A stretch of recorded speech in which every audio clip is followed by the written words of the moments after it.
Expression, আমার স্বাধীন মতামত প্রকাশের অধিকার, আমি সুস্থ করেছি।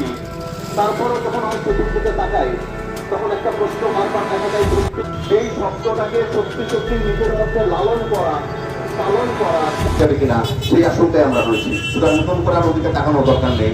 যখন আমার বাড়ির সঙ্গে আগুন লেগেছে, আমি যখন শুয়ে থেকে আমার শোয়ার পর থেকে এই তাপ উত্তাপটা পাচ্ছি, আমি যখন আগুনটাকে আঁচ করতে পারছি, আমার সাবধান বাণী এখানটাতে যে সত্যি সত্যি যখন কোনো বিচারক গিয়ে বলছে যে এখানে সংখ্যাগরিষ্ঠের মতবাদ নিয়ে রাষ্ট্র চলবে, অথবা সত্যি সত্যি যেখানে সেখানে যে কোনো ধর্মপ্রতিষ্ঠান নীতি যখন আমরা ঘোরাঘুরি শুরু করছি, আমরা মানবাধিকার নিয়ে কথা বলছি, আমরা সংখ্যালঘু অধিকার নিয়ে কথা বলছি, আমরা এলজিবিটি অধিকার নিয়ে কথা বলছি, আমরা সকল অংশের মানুষের অধিকার নিয়ে কথা বলছি। এই অধিকার নিয়ে কথা বলার সময় আমরাও যেন কখনো রাষ্ট্র বিভাজনের আওতায় না করে যাই। আমার কাছে একজন সংখ্যালঘু, বাংলাদেশের সংখ্যালঘুর অধিকারের যতটা মর্যাদা, আমার কাছে একজন ভারতীয় সংখ্যালঘু অধিকারের ততটাই মর্যাদা, আমার কাছে একজন ইন্দোনেশিয়ার সংখ্যালঘুর অধিকারের ততটাই মর্যাদা। এই মর্যাদার ক্ষেত্রে আমি বলছি বারবার যে আমরা universal declaration of human rights থেকে পাঠ নিয়ে আমরা যেন এটুকু শিক্ষা নিই যে আমি যখন ইকুয়ালিটির কথা বলছি, আমার ইকুয়ালিটি যেন দেশকাল বা সময়ের বিভাজনে না চলে। যে জিনিসটা খারাপ, এই জিনিসটা যদি ওদের জন্য খারাপ হয়, ইকুয়াল এই জিনিসটা আমার জন্য খারাপ। আমি মনে করছি এটা সমাজের জন্য ক্ষতিকারক, এটা শুধুমাত্র ওদের জন্য ক্ষতিকারক, আমার জন্য এটা ভালো, এটা কিন্তু না। এবং যদি ভেবে থাকেন যে এটা দিয়ে দীর্ঘকালে ক্ষমতায় দীর্ঘস্থায়ী হওয়া যায়, পতনটা কিন্তু খুব ভয়ঙ্কর। আমার প্রতিবেশী দুটো রাষ্ট্রে আমরা দেখেছি, পাশাপাশি আমরা আফগানিস্তানে দেখেছি, অন্যান্য জায়গায় সব জায়গাতেই দেখেছি যে ধর্ম আমার একটা ভয়ঙ্কর বিষয়।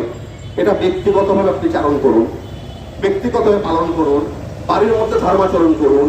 ধর্ম যদি আপনার রাস্তাঘাটে, সমাজে, অলিতে গলিতে, এবং ধর্ম যদি রাষ্ট্রের অলিন্দে ঢুকে পড়ে, তাহলে সত্যি সত্যি সেই ধর্ম কি ভয়ঙ্কর একটা অস্ত্র হয়ে যেতে পারে, এবং সেই কি একটা অসম্ভব নিধনযোগ্য চালাতে পারে।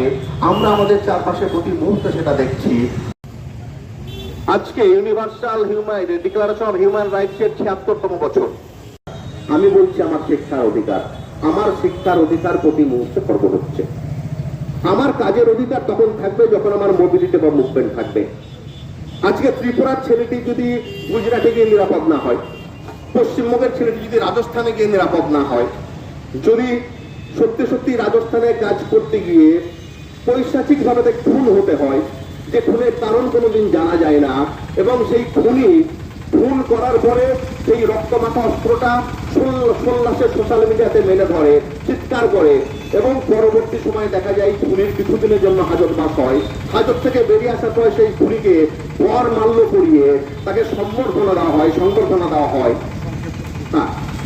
এই বিষয়টা অত্যন্ত একটা বিপজ্জনক জায়গা। অথবা ধরুন যখন দেখি একটি ধর্ষণের কাণ্ড ঘটে, সেই ধর্ষকদের যখন হাজতবাস হয়, তাদের যখন কিছুদিনের জেল হয়, জেল থেকে গ্রুপ অফ ধর্ষক তারা মাথা উঁচু করে বেরিয়ে আসার পরে সমাজ যখন তাদের মালা পরাই, তাদেরকে মালা পরিয়ে, তাদেরকে বিজয় মাল্য পরিয়ে সম্বর্ধনা দেয়, এই প্রত্যেকটা একটা ধোঁয়া। এই ধোঁয়া দেখে কিন্তু আমাদের সাবধান হতে হবে।